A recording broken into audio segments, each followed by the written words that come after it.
All right, hello, my name is Pat Allen, and I'm an interviewer for the Veterans History Project for the Library of Congress. And today is July the 7th, and we're at the home of Kenneth Baldwin in Middletown, Ohio. And Mr. Baldwin, thank you, first of all, for agreeing to do this interview and also for your service. Thank you, appreciate it. Now, do you go by Kenneth or Ken? Kenny. Kenny? Yeah. Okay, Kenny, let's start out with when and where you were born. I was born in Covington, Kentucky in 1948, October. October 48? Yes, sir. And what were your parents' names? My dad was Kenneth and my mother was Patricia.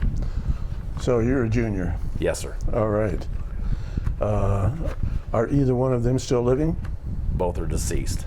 Sorry about that. How old was your dad when he passed? He was mid-70s. My mother was 29 when she passed. She's very young. Was that your dad's only marriage? No, he was married 2 or 3 times after. Him and my mother got divorced, and then he got married 2 or 3 times after that. He had a drinking problem, and she couldn't bear with that anymore, so that's why they parted company. So, Well, how about siblings? Do you have any brothers and sisters? no, I was raised with my aunt and uncle. I went to go live with them when I was 9 years old or 10 years old. My mom passed away when I was 9, so I went to go stay with my aunt. She raised me and 4 boys of her own, which are actually my cousins technically, but they're more brothers than they are cousins. Oh, good. So- And where did they live then?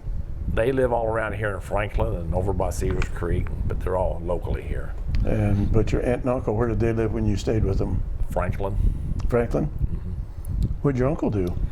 He worked for Tucker Industrial Painting, where they did a lot of work in these factories and stuff, and then they went out of business and he went to Kings Island and worked over there in their maintenance department.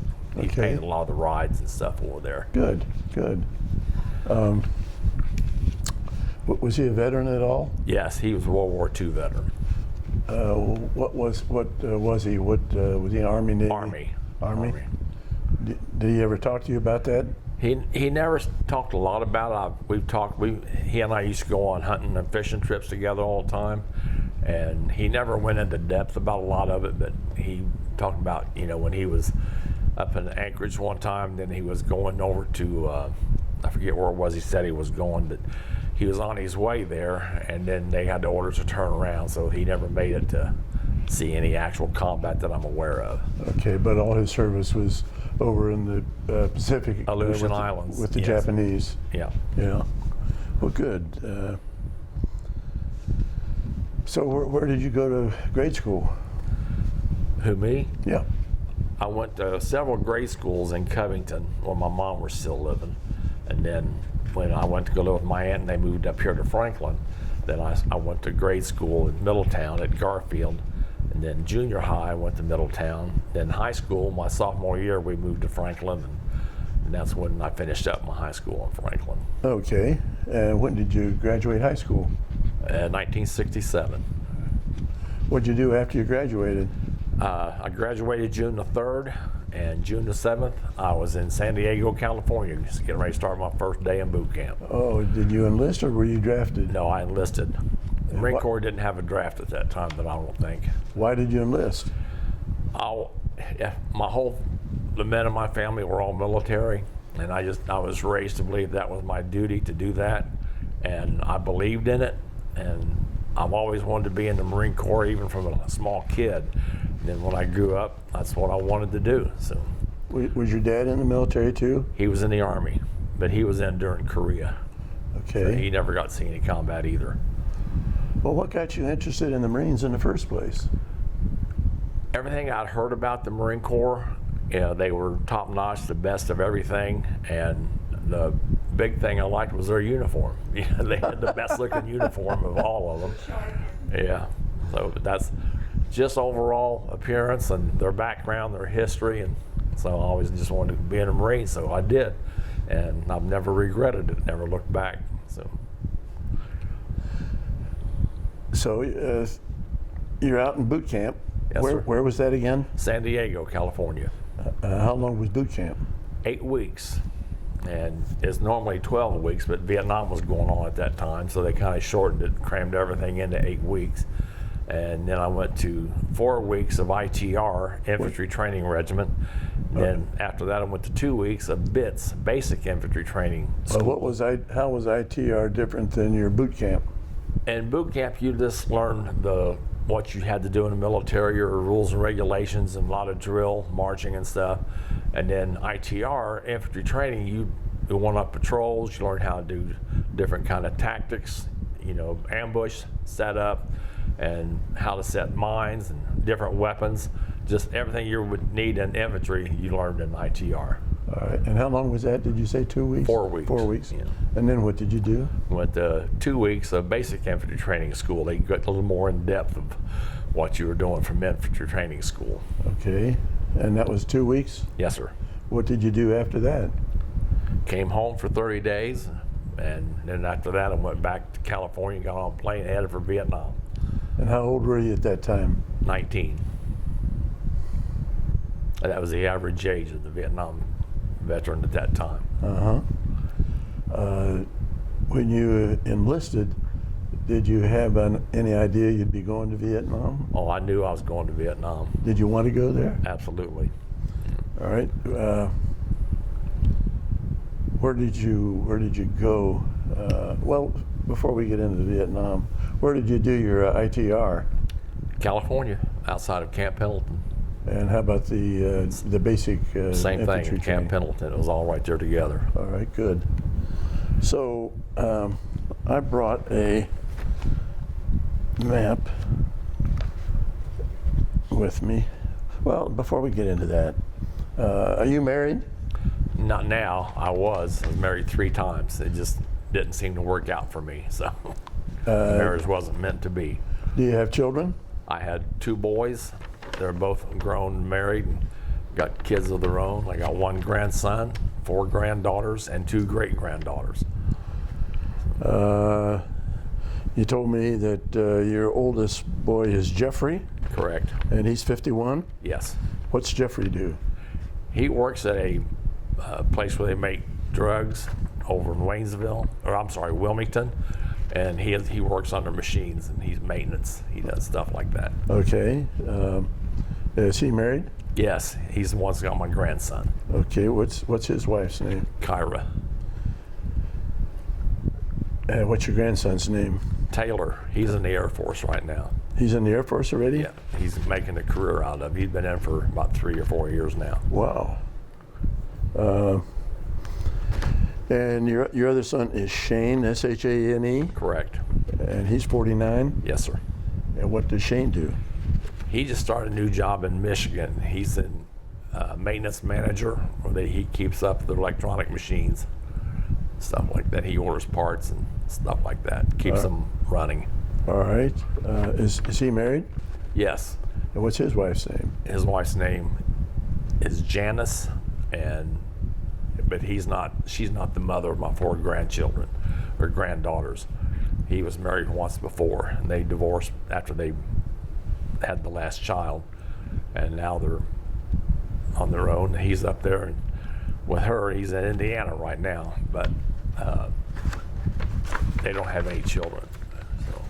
But his first wife had your 4 grandchildren? Yeah, correct. Yes, sir. And would you say there were 3 girls or 4. 4 girls? Yeah. You remember their names? Yes, sir. The oldest is Michaela. She's the one that has my great-granddaughter.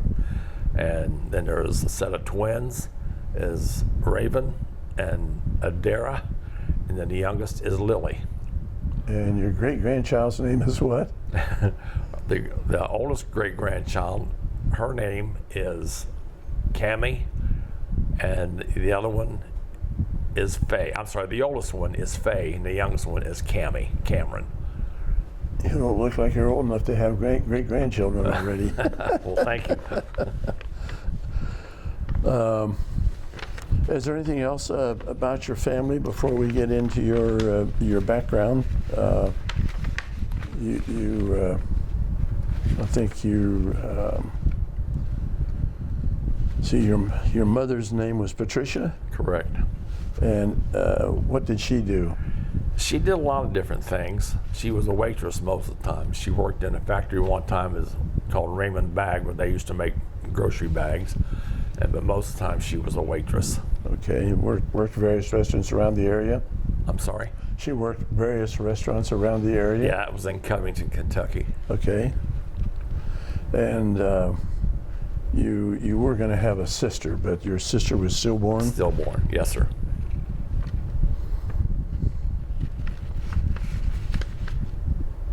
We'll get into your work after we get you back from Vietnam, thank the goodness.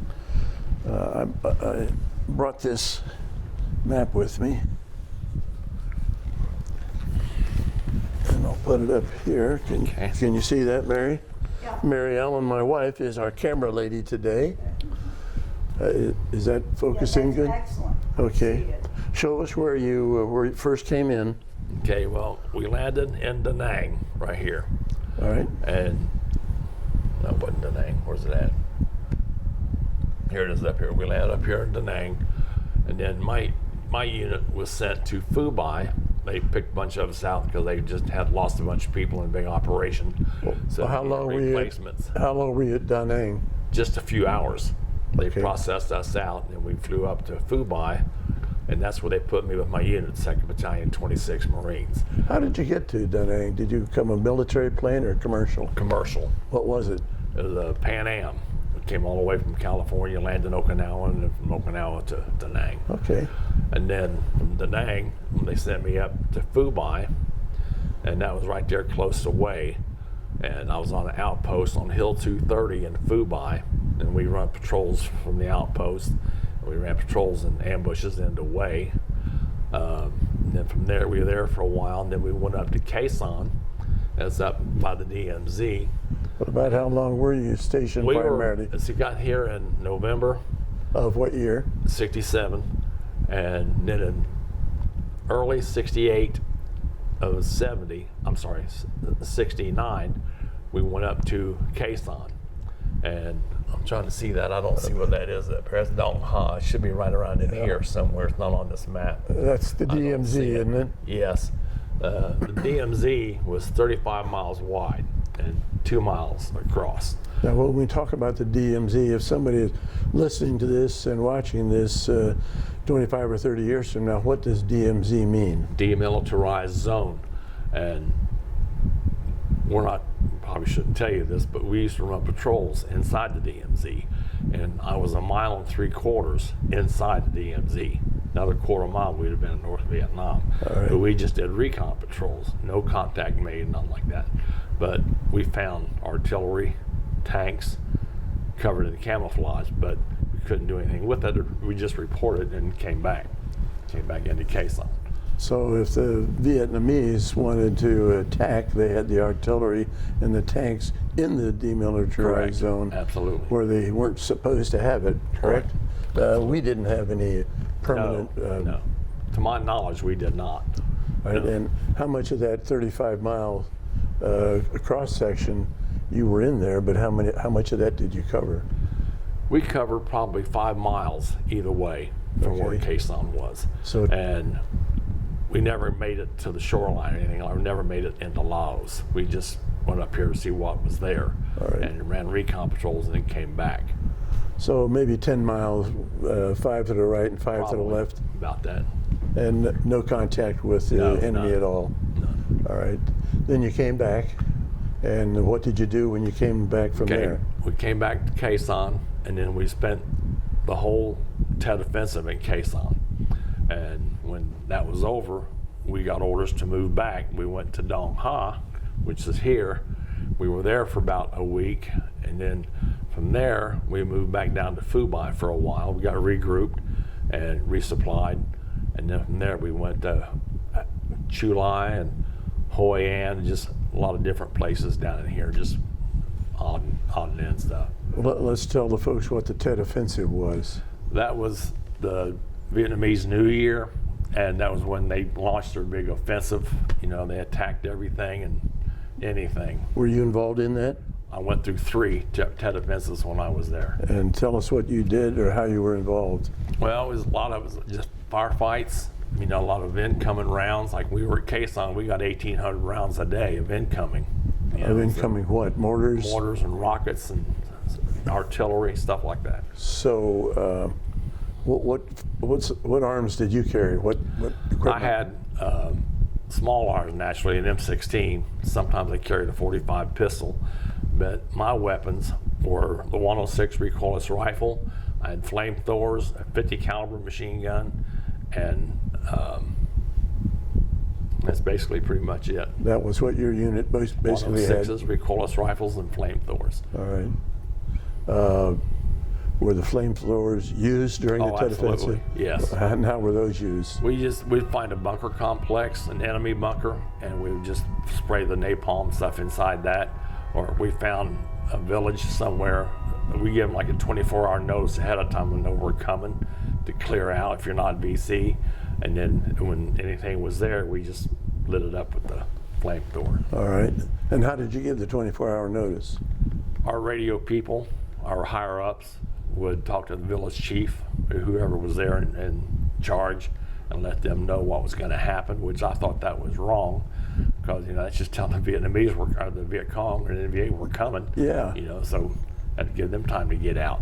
But we never found it. We did find a few weapons here and there, you know, hidden in rice bins and stuff like that, but nothing major. So you said you were involved in combat with about 3 times during Tet Offensives. Right. And were you wounded at all? I was wounded in Quezon. I got hit with a 122 millimeter rocket. That's when they sent me down to Dong Ha to get sewed up, heal up a little bit, and then send me back to my unit in Quezon. Okay. Explain to me the incident where you got this shrapnel from a rocket. Where was that? We was on an airstrip in Quezon, going out. Up in here? Yeah, there was a big airstrip where you had to get on the plane. They'd take you up and drop you off at an air base in Quezon. And it was a C-130 cargo plane. They'd drop their tailgate down, and you had to run to get off, because every time planes would come in, they start getting mortared and rocketed. So then if you had to get out, you had to run to catch up to the plane, because they wouldn't stop. You had to just taxi down there and take off. Because they stopped, there's a sitting duck. Oh, wow. So, and we had to do that. And then I got back in, and they put a chopper out, and then I flew a chopper back out to where I was on Hill 558 in Quezon. Okay. Quezon had the fire base was here, and then the outpost where the mountains were was up a little ways from that, or closer to the DMZ. And that's where I was, on Hill 558. And I was on 881 for a while, 861 Alpha for a while. So the chopper took you out to the hill? Correct. And is that hill where you got injured? No, I was injured on the airstrip. Well, how'd you get injured? Waiting on a chopper to come in and take me to my base, to about out to the hilltop. What kind of injury did you get? I got rocket shrapnel on my left hip from the 122 millimeter rocket. Okay. Anybody else get hurt by that blast? 3 guys wounded and 1 guy killed with that one rocket. Now, can you hear those coming? No. You hear a crack and you're on the ground. Concussion just knocks you down. Okay. They always said if you can hear it, you're okay, because it's already gone past you. All you're hearing is the trail. So, but you never hear the one to get you, is what they always said. That's right. true. So how did you get out of there? A helicopter take you out, a medevac? Correct. Did it take the other 3 fellows that were hurt too? Yes. Did the helicopter take fire while you guys were being removed? I don't know if it did or not. I was on a stretcher and I couldn't see, but I'm sure it did. I couldn't hear over the roar of the engine. Okay. But I'm sure they was always catching fire. What kind of helicopter was it? It was a CH-53 is what took me out. So it took you to the military hospital or base hospital or what? It took me to Dong Ha, where we had, again, down here. There it is. Right there. It took me from Quezon to Dong Ha, and they sent a telegram home telling my parents I was in Da Nang Hospital, which was not true. I never made it that far. They put me in a bunker in Dong Ha, sewed me up, and let me stay there 3 or 4 days and heal up a little bit, and then sent me back out to my unit. So I never made it to Da Nang at all. So. Would you get a medal for that? Purple Heart. Purple Heart? Yeah. Good. Still have that? Oh yeah, it's downstairs. Do you have your DD-214? Yes, sir. You need it? Okay. Well, not right this very minute. All right, I have so two. One when I was in the first time. I was in for 4 years the first time. I got out for 2 years, and that's when I got that DD-214. Then I went back for another 4 years after 2 years being out. Now I got a second DD-214. so we're in Vietnam 4 years? I was there for 25 months. I Total. went over in November of '67, and I came home in January of '70. I did a full 13-month tour, and I extended twice to go back for 6 months each time. And I tried to extend a third time, but my first sergeant had my records laying out, and he asked me, he said, I'll never forget this guy. His name was Gunnery Sergeant Vasquez, a little Mexican sergeant. He says, don't you have anybody at home that loves you? And I said, I've got a big family. I hope they all love me. And he said, well, you've been here too long and your eyes are starting to slant. You're living on borrowed time and I'm sending you home. So he wouldn't let me stay. So, and then I got home. I saw on the news where my unit, my 22nd Battalion, 26th Marines got sent back on ship, and President Johnson came out to that ship and awarded them the Presidential Unit Citation, and I missed out on that. Oh, gee. I mean, I still got the ribbon and the medal, but I missed out on that ceremony. Oh, shoot. That's the way it goes. Well, why did you want to stay there so much? The brotherhood, mainly.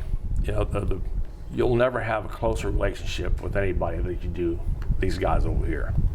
And some of them I still have that today. Mm-hmm. But when you come back to the States, it's all spit and polish, spit shine boots and shoes and shine brass. Over there, we pretty much did what we wanted. Uh-huh. You know, so a little more slack as far as that goes. And back here, you're doing all that stuff and going to classes all the time, and I just didn't want that. So when you're over there and you're on duty, how many hours a day are you actually doing something militarily?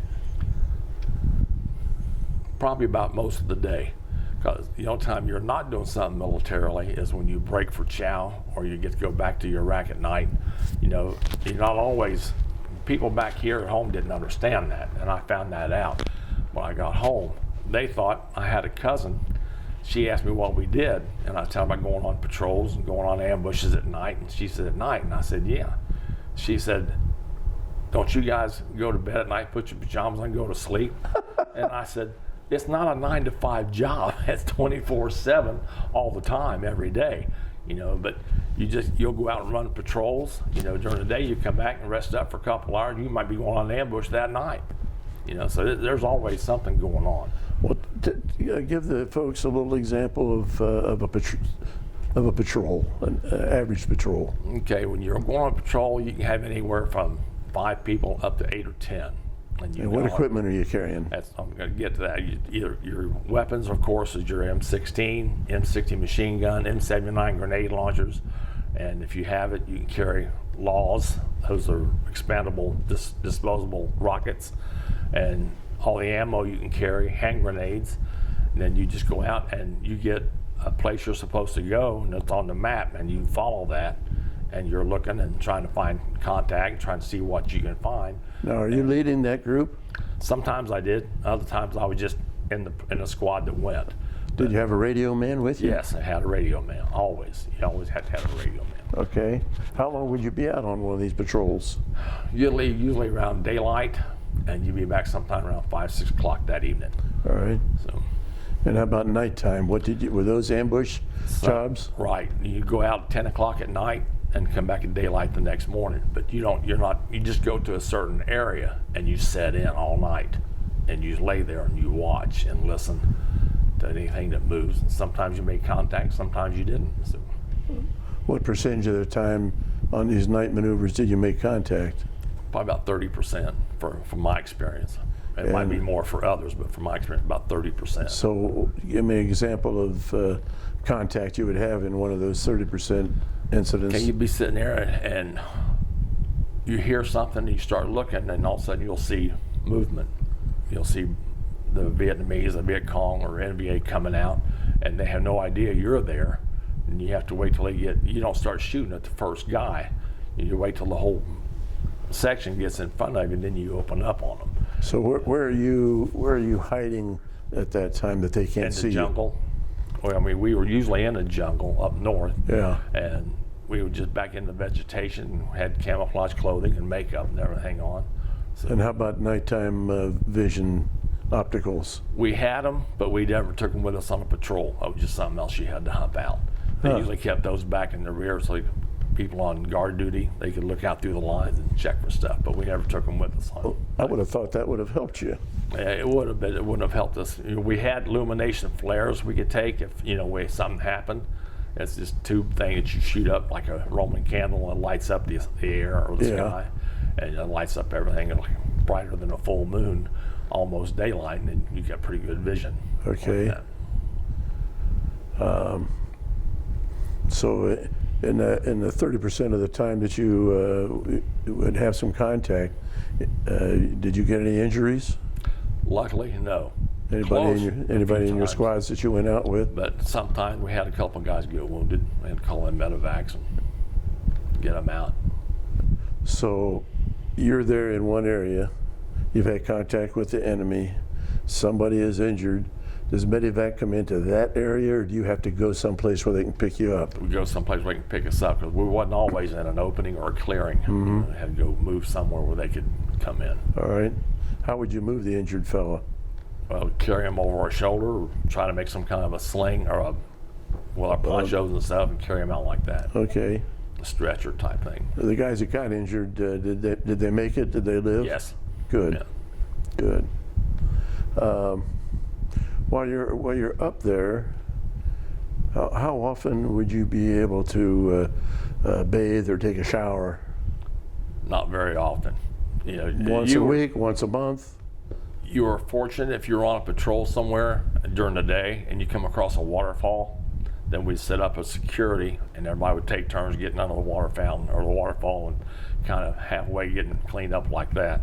So it was back in the rear one time and Cantien and during the monsoon, and it was just pouring rain one day, and I thought, okay, here's my chance. I'm going to go out and get me a bar of soap, lathered up.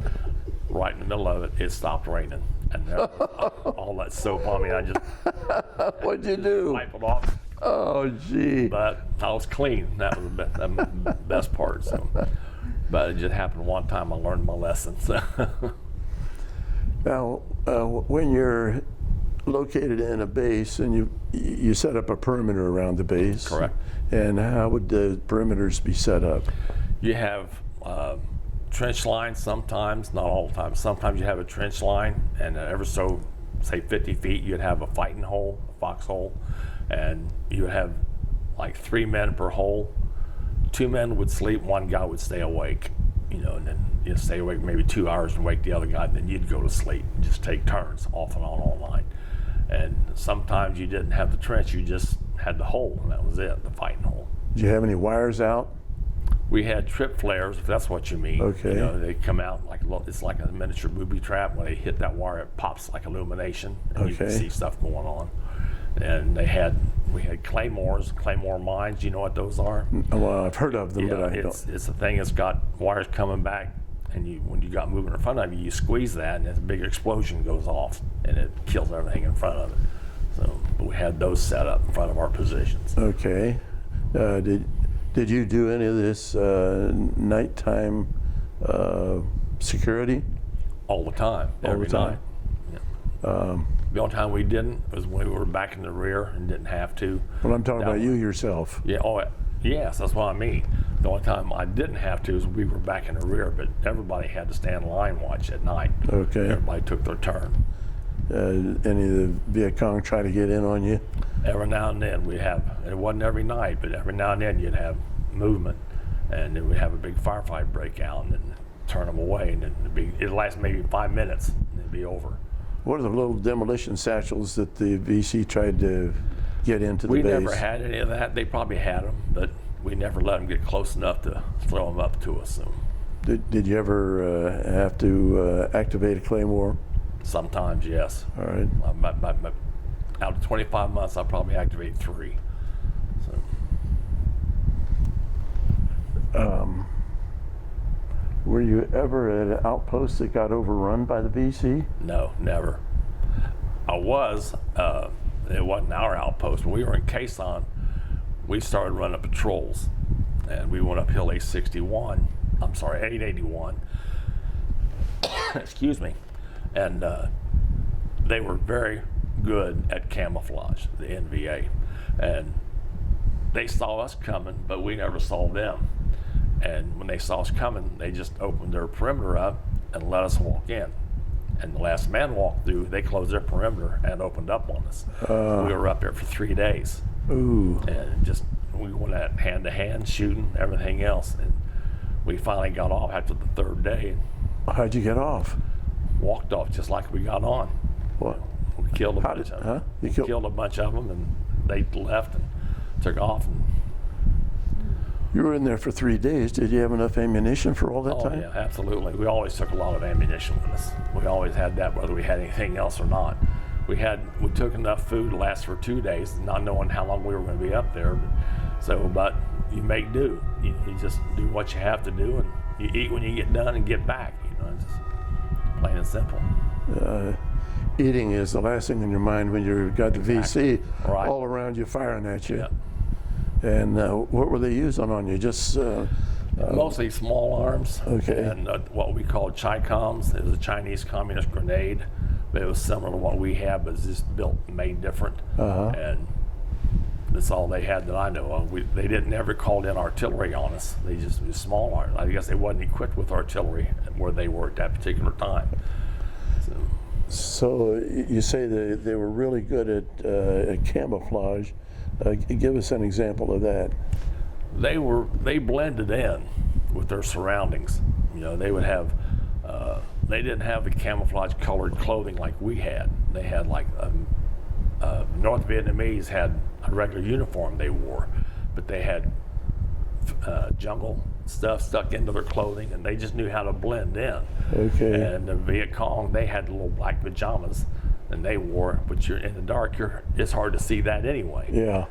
But they too had the vegetation stuff put in their clothing. And Well, what percentage of VCs and what percentage of North Koreans do you think you had? in North Vietnam, where we were up around Quai Son and Con Tien, Now you're talking about the northern part of South Vietnam.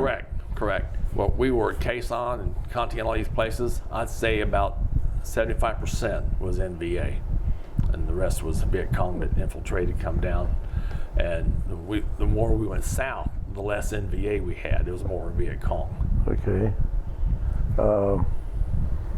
Did you ever experience any problems when you went into the villages with any of the locals that caused you problems? No, the only problem we had was they didn't want to give up a lot of information, because they were afraid. I probably would be too if I was in their place.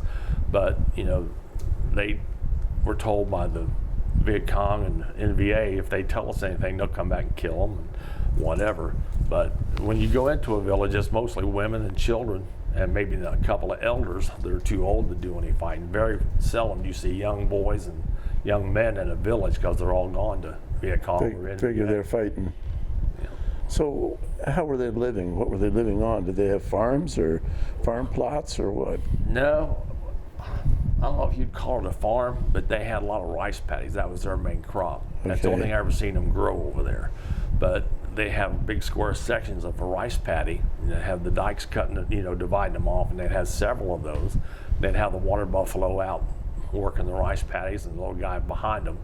But they had their food. I'm sure they had it somewhere, but we never saw them grow anything other than rice. They had. Is there any food out in the jungle? Any kind of trees that grew any edible? Not that I found. We ate. Sometimes we'd find a snake and kill it, eat that. If we had to, if we was hungry enough. We ate lizards. Because a lot of times we couldn't get resupplied with food. And we was up there when we first got to Quai Son. We didn't get resupplied for a week, and we only had enough food for 2 or 3 days, sea rations. And every time they tried to get us resupplied, the NVA would shoot at our choppers, and they just try and go back, because it was hard to get supplied. So we just lived off the land, basically, to do what we had to do. Couldn't they have another plane parachute supplies to you? No, we couldn't guarantee it would land where they wanted it. Okay. So they have choppers come in with cargo nets and they would come in, they'd drop it, sit it down, unhook it, and take off. Yeah. But when they come in, and before they ever got close, they started getting shot at, and they had to turn around and go back. Yeah. So, how did you eat the snakes and the lizard? What'd you do? We just killed them, cut their head off with a machete or a bayonet, whatever you had. Cut their head off and skinned them and ate them raw. You didn't cook them; you just ate it off. Ate it raw? Yeah. Yeah. Sorry, but that's the truth. Same thing with the lizards. You catch a lizard maybe that long, and it's food. It's not going to kill you, so just survival. Oh. People don't believe that when I tell them, but it's gospel. It's honest. Well, hey, you were there. I wasn't. You couldn't build a fire to cook it because you give your position away. Give your position away, yeah. When you were at home base, what kind of living accommodations did you have? Wherever we were, they had tents set up on board squares, foundations, and they had a tent erected above that, and they had cots inside that, and that's where we slept. And then they had mess halls in a building. Okay. You go in and eat, and they have not home cooked, but military cooked food. And then when you go back out, you get on your sea rations, all your canned goods, and that's what your food was till you run out. So you'd only take a couple days wherever you went, a couple days ration? You're right. Because you don't plan on being gone more than 2 days. You hope not anyway, but sometimes it don't work out like that. Well, the time you were out 7 days, is that when you were caught up? No, you were caught up there on the hill 3 days. 3 days. Where were you hung up 7 days? I didn't say anything about being hung up. I thought you said you were out for 7 days and you only had 2 days rations. No, we might go on patrol for somewhere, but I don't remember saying anything about 7 days. No. We were just out up here on 860 or 881 was up here for 3 days. Okay. But the 7 days, we might be in some place 7 days, but we'll have our unit with us at that point. Okay. So we had sea rations and whatever. Well, but eating the snakes and the lizards, when was that? That was up on 881. Okay. And in Caisson itself, the outpost where we were, because where we were on the mountaintops, on 558, that's where we could not get resupplied, and we just ate whatever we could catch. Well, I've heard some of the fellows talk about fighting their way up on a hill, capturing the hill, and the next day or two leaving the same hill. Exactly. Did you experience that? Yes, we've done that many times. We never did understand that. We'd take a piece of real estate and win, whatever, and then be gone and come back a couple of days later and have to go take that same piece of real estate because we would take it and leave. Then they just move back in again, start all over, and then here we go back again doing the same thing. It never made any sense. Anybody ever explain to you why you had to do that? The enemy was there. That was the only reason they needed. So how did these hills get the numbers, 881 and whatever? That was the numbers, 881, 558, that's the feet in elevation of how tall that hillside is. Okay. So, and 861 Alpha, there was two of them, 861, but the 861 Alpha was the one, 861 Bravo was another one. They were side by side. Okay. But we were on 861 Alpha. What's the largest group you went out with from base camp? Probably 10 is the most we went out with at one time. It was on patrol. What's the most you went out on a nighttime ambush? Probably 7. No, I said 10. No, we went up to 881. We were a whole platoon on that one. And that was how many? We had like 40 on that one. Okay. We went up there. That's a ballpark estimate. I can't give you the exact number. What was your rank when you went over to Vietnam? I was a PFC. Did you first class? Did you have any increases in rank while you were over there? Yes, I was promoted to last corporal. That was the next rank up. All right. And then how long had you been there before you got that? 18 months. So then I got promoted to last corporal, and then before I come home, I got promoted to E4 corporal. Okay. So I was promoted twice before I come home. And how long were you a corporal over there? I was over there about 3 months, I guess, as a corporal. Then my time came up and got sent home. What were your duties as a corporal as opposed to a lance Squad lance leader. And at one time, I was the lance corporal. I was an actual platoon commander. How'd that happen? I was the senior man, and I was in charge of rockets, 3.5 rocket launchers, and I had 4 squads of rockets, and I was a senior man, and we had nobody else to take charge of that squad or that platoon, and I was a second lieutenant billet as a lance corporal. So I was actually platoon commander for a platoon of rockets, of people that took care of that. So every day I had to go check my people, make sure they had what they needed, their supplies. And this is when you're lance Corporal, E3. So how long did you have to do that, checking these Every day. rocket squads? Every day. For how long? I did that for about 6 months. And we were based on a hillside, and there was roads going by there, and I would get a ride on a 6x truck, and they'd drop me off whenever I needed to get off. I'd go from hole to hole, checking my men. They'd catch the next truck coming back. Okay. And whatever they needed, I'd take with me and drop supplies off, whatever, food, sea rations or ammo or whatever they needed. But these guys were in permanent foxholes? Yes, bunkers, foxholes. And bunkers. Now, what's the difference between a bunker and a foxhole? Okay, a bunker is under the ground where you can get into to get away from any incoming or whatever, and it has one opening coming out.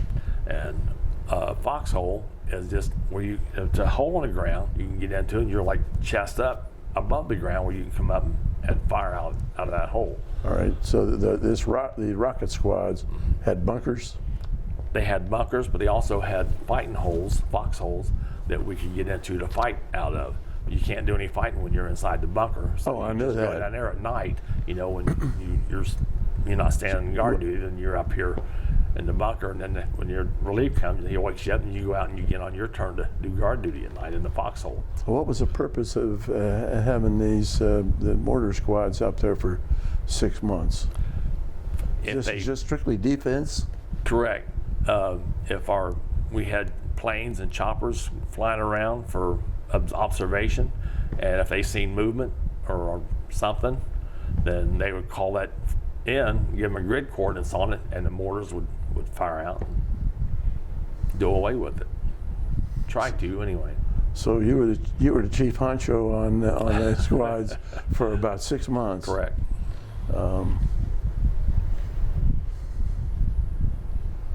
Did you get in any combat situations? Not at that time, no. All right. It was pretty stable at that point. Good. What'd you do then after you did that?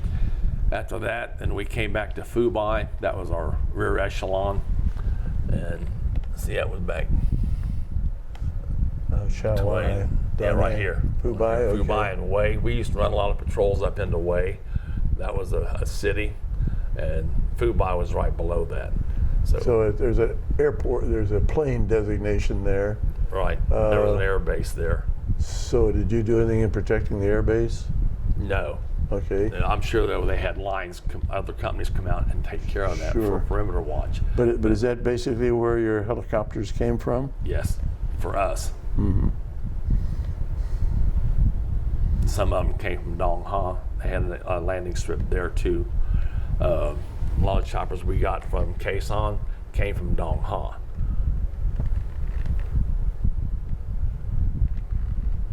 On the map, it looks like these places are pretty close together, but how many miles would there be from Phu-Bai to Dong? From Da Nang to Phu-Bai, it was about an hour's drive. And from Phu-Bai to Hue, you could almost walk there. It's maybe going from here to Middletown, downtown. Okay. And then from Hue to Dong Ha was about another hour's drive. And then from Dong Ha to Quezon, maybe 30 minutes. You mentioned a 6x. What do you mean by a 6x? It's a troop carrier truck. It's a great big truck. They're huge. Well, has it got 6 tires, or what's a 6x6, or what? Six tires, right. And Okay. it's a 6x6. It's, I don't know what the actual termination is. We just call them 6x because that's what they were. Okay. And it's 4 tires in the back and 2 in the front. Okay. What was your general mess kit? What did that consist of? Mess kit? I didn't have a mess kit. Well, what they call the actual mess kit, we never had that. We just ate out of a can. We heated it up, or a little piece of compressed trioxane fuel, a little heat tablet they gave us, and you put that on top of a lot of the can, made your little stove out of the can, put your sea ration can on top of it, heated it up, and you ate it right out of the can. We didn't really have what you would call a mess kit. So what are you eating that the government's providing you? It's the sea rations we had. We didn't have long rats back then, or MREs, what they have today. MRE is meals ready to eat. They hadn't had those yet back in that day.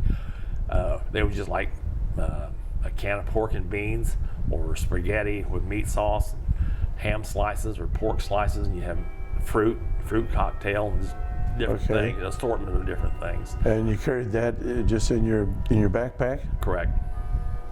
How many pounds would you be carrying in your backpack? With your backpack and your ammo and everything you carry maybe 60 to 70 pounds. That's a lot of weight. On a 134, 140 pound man, that's a lot of weight to be carrying. Yeah. That's why I've got back trouble today, carrying all that. So you're carrying that weight, and you're trying to fight your way up on Hill 881? Yeah. No. On 881, we didn't have that much with us at the time. We just took what ammo we had to have, and that was just a patrol. It wasn't leaving and going to one place to stay. We were just on a patrol, and we had enough ammo for what we needed, and maybe 2 days of food. But they was just put in our backpack. But when everything started, we just dropped the backpacks and took off and did what we had to do. All right. So. And then would you go back and get your backpack? Oh, of course, when everything got done. How about VC or North Koreans? Did you appropriate any souvenirs from some of the bodies? I didn't take anything off the body. I never did do that. I thought that was just morbid, my own personal feelings. But I did find a Viet Cong cartridge belt. Excuse me, I'm sorry. And they're very small people, and it was about that big around. They're very small people. It's just a piece of webbing belt, and they hooked their stuff onto it. And I found some punji sticks one time. That's bamboo. You know what those are? Well, I do, but somebody watching this might not know. They take a piece of bamboo and stick them down on a hole and cover that hole up. And they sharpen them to a point. And then sometimes they would put animal feces on it. And when you fall through that hole, it goes into your foot or in the side of your leg. And then you got a wound, you have to be taken out. That's one less person they have to worry about. And then the reasoning of the feces, that just set up poisoning, blood poisoning. So that's just that much more damage they would do. And you found one of those traps? I found 5 or 6 of the sticks, and I just pulled them out and put them on a pack and brought them home. But they've since disappeared. They got lost over the years. I don't have those anymore. Well, when you're walking around at night, how do you avoid booby traps or whatever the VC might have? You move very slow, and you take a long stick, maybe 6 or 8 feet long, and your point man is the one you have to depend on. He's taking that stick and moving it very slowly up and down in front of him. And when you feel something, see if there's a tripwire. You can feel that tripwire hit that stick, and you'll come up and you'll either disarm it or step over it and let everybody know, watch out. So you move. It might take us to move from here to that door in that bedroom. It might take us over an hour just to move that short of a distance. Wow, and that's about 15, 20 feet. Yeah. Wow. Did you ever lose any point men? No, never. Did you ever act as a point man? I was point man quite a bit. Yes, I liked walking point. You did? I don't know why. I just did. I guess because I got to see everything first. I guess. But oh man! I know one time I was walking point, and our whole platoon was moving out to a new location, and I was point man for this. And that platoon, this is 40 people? Correct. About that much. And we've been fighting elephant grass all day long. It's just real thick. You had to lay your rifle across your chest and fall down and make a path and get up and keep doing that. That's real sharp grass too, isn't it? Yes, it is. It's about 10, 12 feet tall. And I come into a clearing, and I stopped. It was like an old dried up rice paddy, and I couldn't see anything out there. There was a clump of bamboo to my left. Well, I looked, make sure I didn't see nothing. Everything looked okay, so I gave them the sign to come out. I'm sorry. I got out in the middle of the rice paddy. 50 caliber machine gun opened up on me from that bamboo clump. And I'm sure you've seen movies where they show dirt flying up where the bullets hit. Yeah. That's exactly what it looks like. As soon as that started, I hit the ground, and it was just close in front of my face. And I started to turn around, like he started firing at that, and it was going down the side of my body like that. But it never hit me, luckily. But it was just that close. And I fired a few shots, got up, took off running to the other side, and then my people come up, got online, and they started shooting into that, and everything kind of died down. But nobody got hurt. And none of your guys got hurt, but how about, did you find any VC? Or? No, that's what I'm getting to. When it was all over, they come up and they set a perimeter around that bamboo clump, and they found the opening, and they threw hand grenades down into it and blew them up. But never found anything in it. They got tunnels they dig out, and they do their damage, and they're gone. Yeah. You know, So I've heard about tunnel rats. Did you have any tunnel rats in your unit? I used to be a tunnel rat. Oh, no. Yeah, I've done that. Point man, Yeah. tunnel rat? I like doing that too. Explain what tunnel rat is. Tunnel rat, you find a series of tunnels, and you have, they store weapons and ammunition. Sometimes they'll have up north and part of where we were, up around Quezon, we found big tunnels opened up on the bottom that were hospitals where they took care of their people underground. But we got there, we found them, there was nothing there. They'd vacated already. And but a lot of times you just not find anything. Sometimes you'd find a lot. Sometimes you find ammunition and rice. Right. And one time, I remember this one had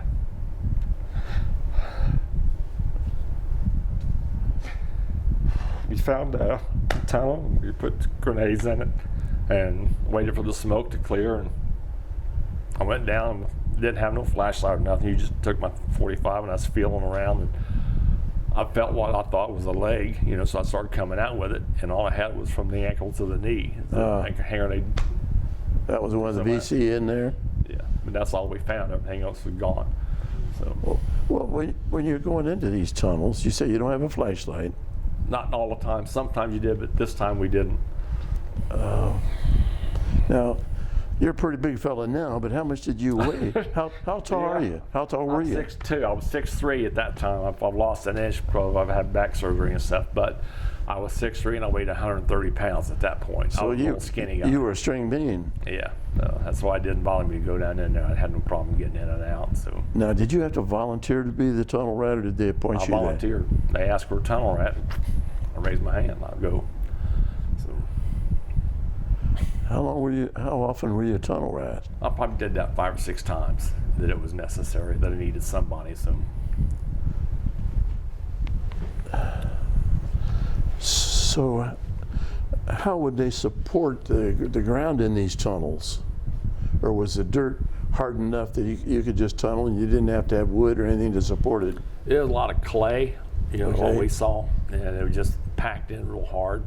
And I don't know how they had beams on the top, and like you go into an old mine you see here on a stage or something. They had beams going across, stuff like that. But for the walls, they were just dirt, they just been there for 100 years. They did that when they was fighting France, when they was there, and then they couldn't do nothing with them, so we took over and couldn't do nothing with them either. Could have done something, I think, but absolutely. The government didn't want you to. Yeah. So you're doing most of your fighting up in this area. Northern sector. Do you ever get into Laos? No, we ran patrols up near Laos, but we were not allowed inside Laos.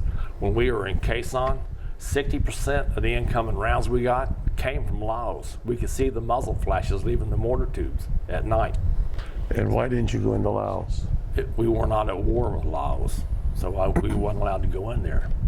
But they could come from Laos to us, but we weren't allowed to cross that border. But you couldn't even go into Laos to try to get the Viet Cong or the North Koreans or North Vietnamese that are fighting you. I'm sure there were some units that went into Laos, but I know there were. Yeah, guys I've talked to. Yeah, ours didn't.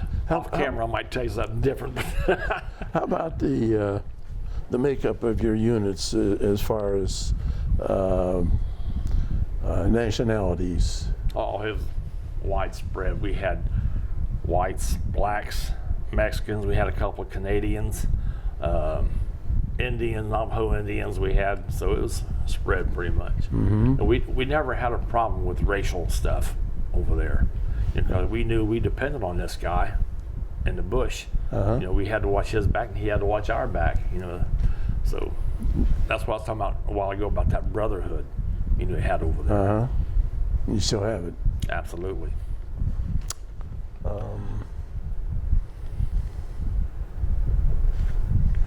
How about South Koreans? Did you have any South Koreans with you? We didn't have them in our unit, but we were passing through places where they were. They passed through our lines at the time. They called ROKs, Republic of Korea. Uh-huh. Korea Rock Marines, is what we call them. Uh-huh. But I never had no personal dealings with them. But I've heard they were crazy, crazier than what we were. I've heard the same thing. Did you have any interaction with any of the natives there in South Vietnam? The only time I had interactions with the natives is we set into a village or something, and we'd be like alongside of a river, and the village would be here by the river. They would go out and they would bring fish in from the river, and they'd cook fish and rice, and they'd come out and give us a little bowl of rice and fish and stuff like that. Okay. But it wasn't nothing hateful or anything like that. They were always nice to us usually. Well, I've heard, and I don't know how true it is, that you might have some South Vietnamese guy cooking for you in the daytime or cutting your hair in the daytime, and at nighttime he's your enemy. Yeah, that's exactly right. That happened to you? Yeah, well, I'm sure it did, but you don't know that. We were back in the rear, getting resupplied away. You go in and get a haircut and whatever, and that same guy's cutting your hair be the same guy you're fighting that night. Yeah. But you can't say it for sure if it was him or not. Right. So, but that did happen a lot. Did you have any spats yourself with any of the upper officers? No, never did. Officers treat you good? Pretty much, yeah. Never had bad officers. We did have one colonel come up to Quezon. He was all spit and polish, and he was up there and he was telling these guys he wanted spit shine shoes and stuff like that out. You don't do that. And he lasted about 5 days, and people got wise to him, and they went in his tent and they left him a little note that said, they had a hand grenade, they put the note on this hand grenade, said, you keep effing with the troops, we're gonna pull a pin. And next day he was on a chopper and he was gone. He didn't come around anymore. So you just don't do that kind of stuff. Now let me ask you this, would they have ever done that? Probably. Those guys up there, absolutely they would have. You get pushed to a brink, you can only take so much, you know what I mean? Yeah. So they might not have actually pulled the pin, they could have made that man's life miserable. Yeah. So. Yeah. So you were up, you got 2 DD-214s. What were you doing in Vietnam when you got the second one? Well, when I got the second one, I was here in the States. All right. Okay, when I come back from Vietnam, I was stationed in Washington, D.C. as a Naval Security Guard. Okay. And that's where I was discharged from. All right. And then I got out for 2 years, and that's when I went to work at AK Steel. And then I went back in for 4 years. Well, that last 4 years, I was stationed 3 years at Parris Island. I was a marksmanship instructor down there for recruits. Okay. And then 1 year, we went aboard float, we went to Okinawa. I was transferred to a unit called 2nd Battalion, 4th Marines in Okinawa. And we just trained and did patrol stuff over there, and then I come home and went back to Parris Island and got discharged again. When were you discharged the last time? In 76. When were you discharged first time? 60 or 70, April of 1970. That's when the little fella made you leave? Yeah, that was it. Were you upset with that? Yeah, I was, because I really wanted to stay, because my guys were there, my brothers, my family basically. And especially like I said, when I come home, I saw on the news where they did that President's Unit Citation presentation. That really aggravated you. Yeah, it did. That hurt me. So, Tell me about Agent Orange. You were subjected to Agent Orange over there? Everywhere. I've never seen it drop where I was, but I seen the aftermath of it, you know, what it did. And we walked through a lot of that place that had that. And I have diabetes type 2, and I could never understand why I had that, because nobody in my family was a diabetic. And kind of find out, type 2 diabetes is a after effect of Agent Orange. So when we talk about Agent Orange, somebody watching this and listening to this, what was Agent Orange? It was a defoliant. They used to spray it on the vegetation to kill all the plants and whatever was there, to kill all. That way they couldn't have nowhere to hide. How did they apply that? Was it by airplane or helicopter?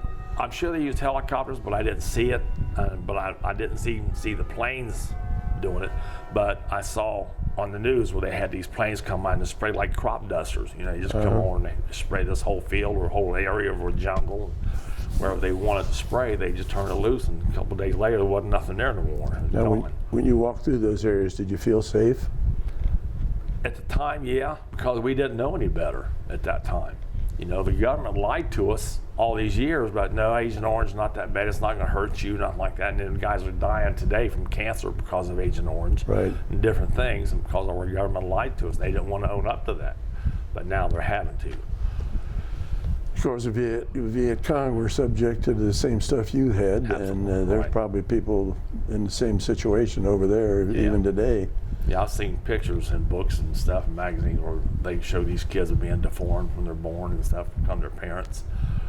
Do you have any ambushes that you ran into in areas where it'd be defoliated? No, I can't remember anything like that. In camp, did you see any barrel? You know, back at home base, did you see any barrels of this Agent Orange? No, never did. From what I understand, it all came out of Da Nang, and they flew up and did their thing and went back to Da Nang. We wasn't, you know, near any of that.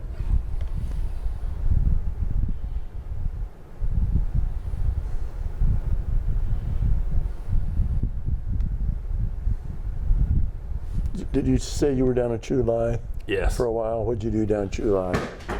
Whoops. Well, that wasn't mine. That was something of yours, I guess.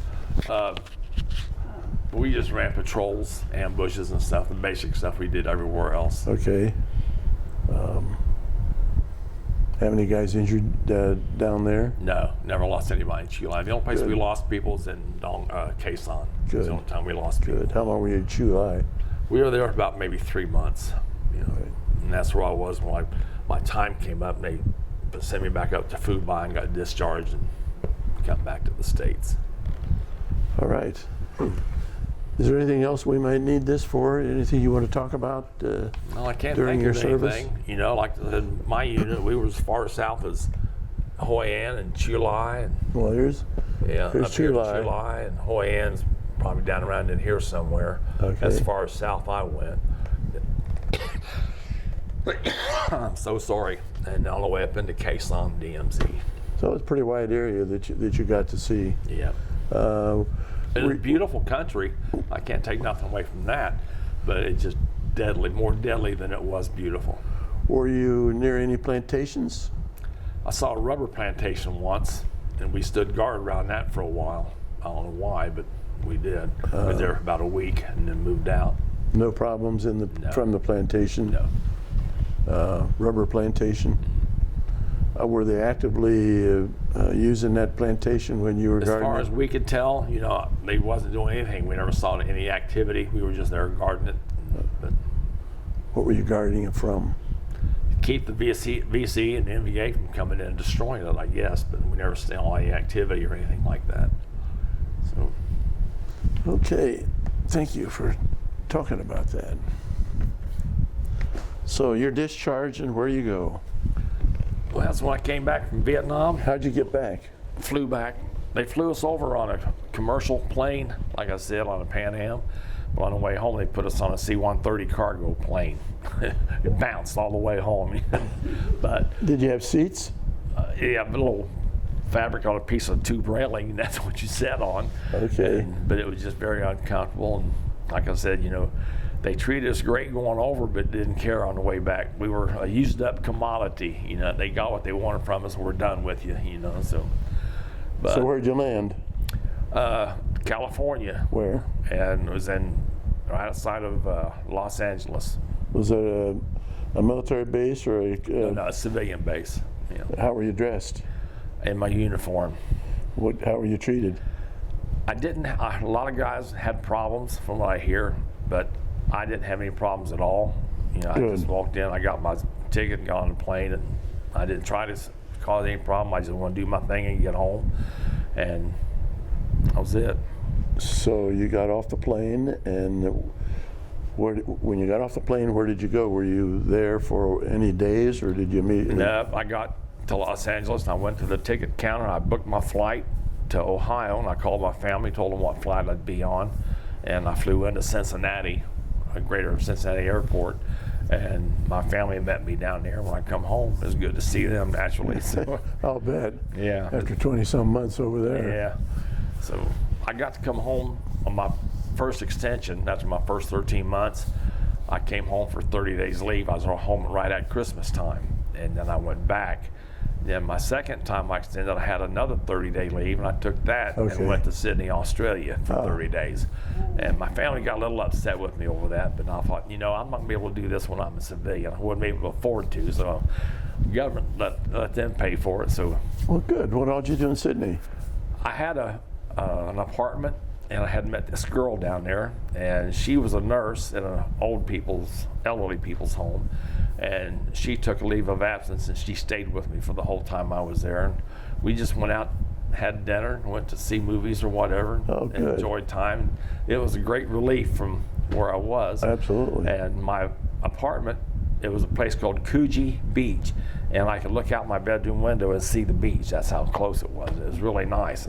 That's the closest I ever come to going AWOL in my life. When it come time to come back to Nam, I didn't want to do that, but I did. And so I went back to Vietnam, finished my 6 months, and then I come back to the States. Then from here, I got my leave or my orders to go to Washington, D.C. So the Naval Security Guard did that. And I had signed up for 4 years. But since I had so much time in Vietnam, that qualified me for early out because they had an abundance of Marines coming back to the States and nowhere to put them. Okay. So at that time, they wanted to know if I wanted out. Sign me up, you know, get out. And then when I went to work, I'm working, doing the same thing every day, day in, day out, and it just got monotonous. You know, I just didn't feel like there's got to be something better than this. So that's when I went and talked to the local recruiter, and I don't know, because I was married and had a kid on the way at that time. And Now, when did you get married? I got married the first time in '72. All right. So Where did you get married? where? Where? In Franklin, Ohio. Okay. That's where I graduated from. That's where my family was from. All right. And then I went back and talked to him, and he said, yeah, we're glad to have you. So I went back, and that's when I got sent to Parris Island. I spent 3 years there and 1 year in Okinawa. And So over in Okinawa, did you have any relationship with any of the natives over there? no, never did. Just hung around with the guys I was stationed with. You know, we went out bar hopping and drinking and had a good time. What year was that? That was in '73. So were the wars still going on? No, not for us. You know, we weren't back in Vietnam. No, but it was still going on. Yeah, right. And I've been told that there was a lot of Agent Orange over there in barrels and stuff. Did you ever see any of that? I never saw any of that. Okay. If you remember when Jimmy Carter was in, Yeah. he was president. He was one. We had these people being held hostage in Iraq. Remember that? And we Yes. were supposed to go in and rescue them. I trained for that. And my unit, we were going through training every day. They had a model set up what this place looked like, and the call came. We were on our way, and we were all excited, you know. And we were on the choppers, and the choppers just getting ready to take off. And then they From called, where? From Okinawa. Okay. And they called and said mission's canceled. So we didn't get to go. I don't know what happened. Never did figure out what happened. So I guess they got them out or something. I don't know. Never did find out. But What kind of chopper were you on? CH-46. That's the one that looks like a a big tube, 2 blades on the top. So you were going to be leaving Okinawa, and where would you first stopped? I don't know where the first stop would have been, but we were on our way to Iraq Yeah. to get those prisoners out. We had trained on how to surround a place and overtake it and get those prisoners out and get it back on the chopper and get out. We had like 30 minutes to get everything done and get out. And how many men were trained to do that? There was about 60. 60 of you? Okay, so that was your most excitement over in Okinawa? Yeah, pretty much. Yeah. So then from Okinawa, were you discharged after that? I came back to Parris Island and finished up my tour, and I was going to make a career out of being in the Marine Corps.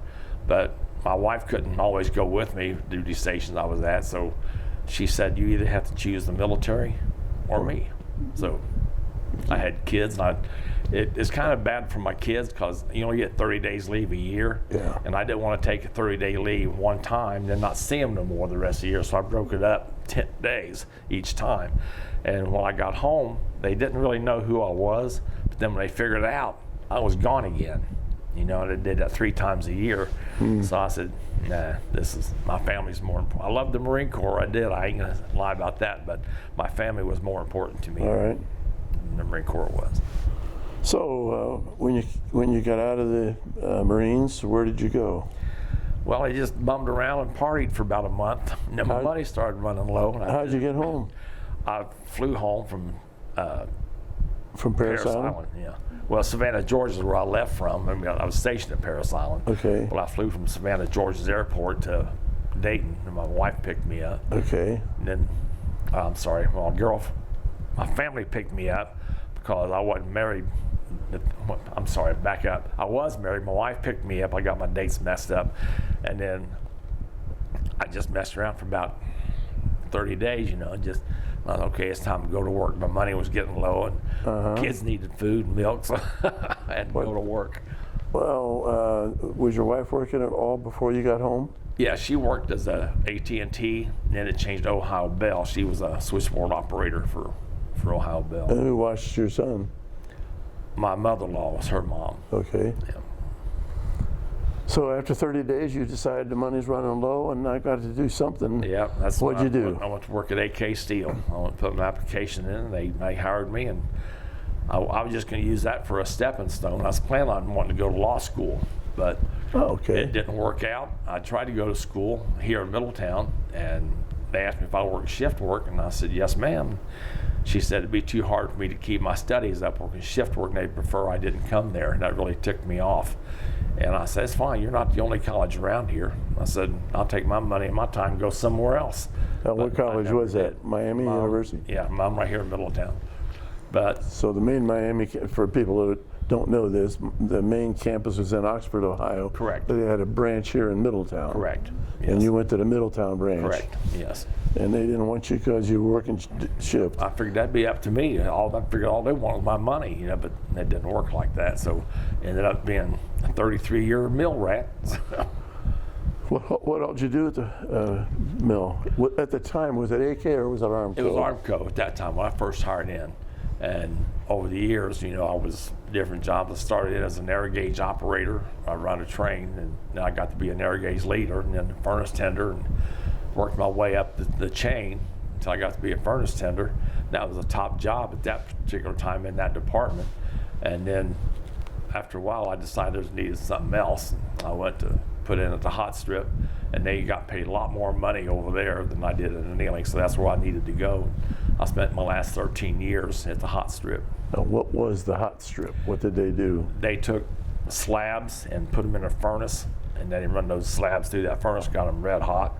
They bought them out on my side, and we put them on a rolling mill, and they ran through mills and made it a little bit thinner, a little bit longer. Each mill ran into it. It turned it from a slab into a coil. Okay. You see these coils on these semi trucks going through town? Sure. That's what I used to make. Okay. And how long would it take to make one of those big coils? Oh, and an 8-hour period, we used to run like 320, 310 pieces of those slabs in 8 hours. Oh, wow. So it's a pretty quick process. Yeah, and hot. Oh yeah, it's 140, 150 degrees in that hot strip. What would you wear? Well, we wore or blue work uniform, but when you're working down on the hot end where you're marking these coils up, you had to stand right next to them. A lot of times they was cherry red, and you had to wear long johns underneath your clothes so you didn't get burnt. And you just stand here, mark them up, and they had a fan blowing on you, but it just blew hot air at you. That's all it did. Yeah. And then, but as I worked my way up, I got to sit up in a pulpit where it was air conditioned. I looked down on it, and I run these controls to make everything. Make it happen, huh? Yeah. Well, if a guy's working down at the hot end, how's he marking that? They got a metal rod's got a piece of that wax chalk on the end of it, and they mark these numbers on it. Each coil has a different number, stock number, and they send them off on a chain. They go some to another department, and they do something with it, and it ends up going to a dealer or a manufacturer where they make whatever out of it. So what caused you to retire from, it became Armco Kawasaki, wasn't it? Correct, AK, Armco Kawasaki. It's something else now. It's Calif or something. I forget what it is. Yeah, now. I read that they sold out again. Yeah.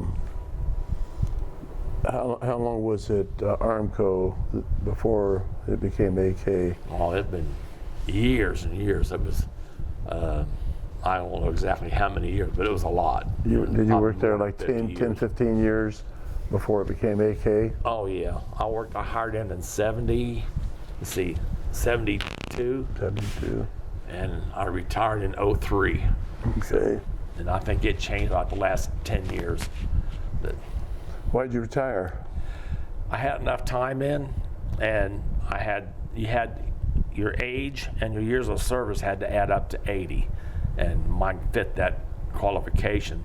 And I saw a lot of guys retire. They work 35, 40 years, and then they retire, and 6 months later they're throwing dirt in their face. They're gone. And that wasn't going to be me, because I had grandkids coming up, and I want to be able to spend some time with them. So I spent 33 years and said, it's time, so I just retired.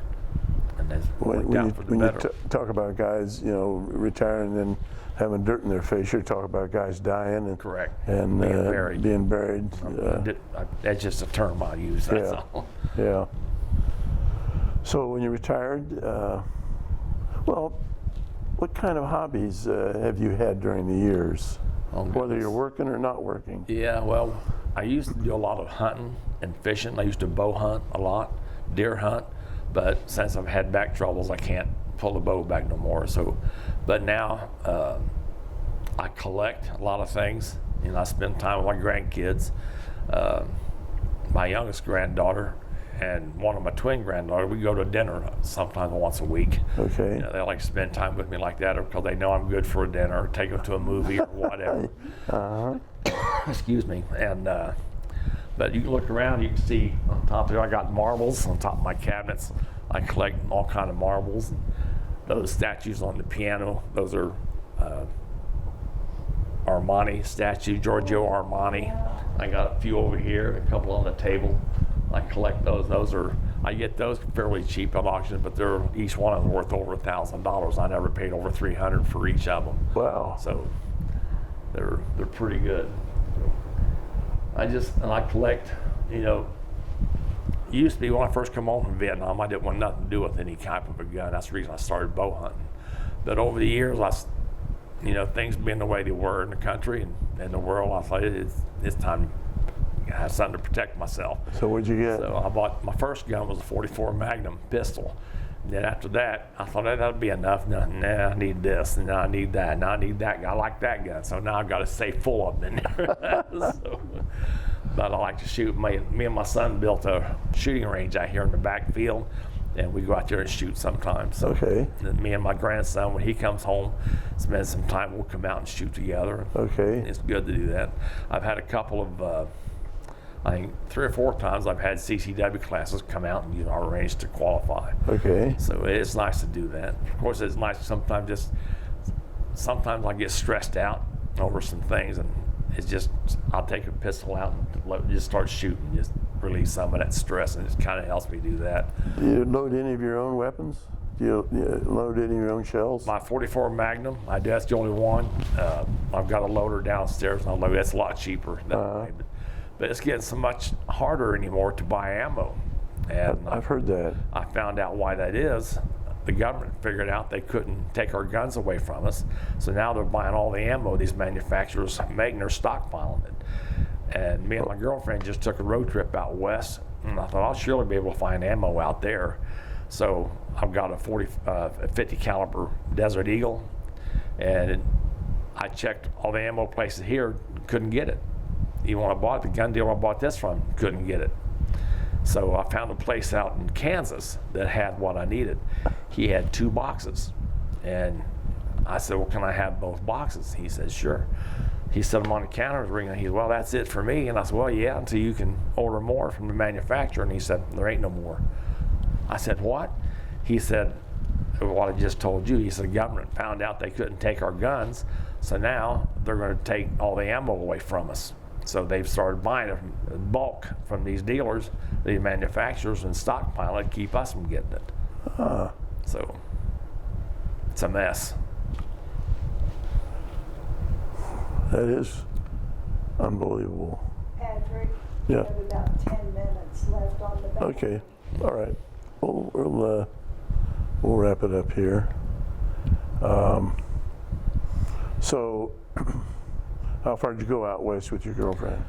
Well, this past trip we went as far as Deadwood, Colorado, Deadwood, South Dakota. South Dakota. And we were planning on going all the way to Washington State and then coming down the West Coast and come back around the southern route. But we had an illness in the family. My aunt that raised me, she got real sick. She's 93 or 92, and we didn't know how things were going to go. So we said we can take this trip anytime. So we try to hightail her for home. So, but she's doing fine now. She's back home. Good. So she's doing better. How about merits or citations, medals? What did you get for your service? Well, I've got the Besides your Purple Heart. And I've got Vietnamese Cross of Gallantry. I've got Naval Unit Citation, Naval Commendation. These are all unit things that my unit has got. Okay. I've Is that it? I think I got 14 ribbons that I wear to different things. Security Guard ribbon, National Defense, naturally, Vietnamese Service, Vietnamese Campaign, Navy Achievement, Navy Accommodation, Merit Navy, just different things. Good. Well, thank you for your service. Thank you, I appreciate Now, that. do you wear your cap when you go out? Every day. You- I always wear something military, so I'm very proud of my military service. People say anything to you? I've never had any bad people say anything to me, but do they? used to they I thank wouldn't you? wear anything said I was anything to do with the military. But now it's started to ease up a little bit. Now people come up and they'll shake my hand, thank me Good. for my service Good. and stuff. So Good. it's getting a lot better. Well, I'm going to do that. If you don't have anything else you want to add, thank you for the interview you. and thank you for My your pleasure. service. Appreciate it. And we're doing this for the Library of Congress in Washington, and it is through the Cincinnati Hamilton County Library, and the fellow that is running the program is Brian Powers, and we thank you for doing this for us. Okay, my pleasure.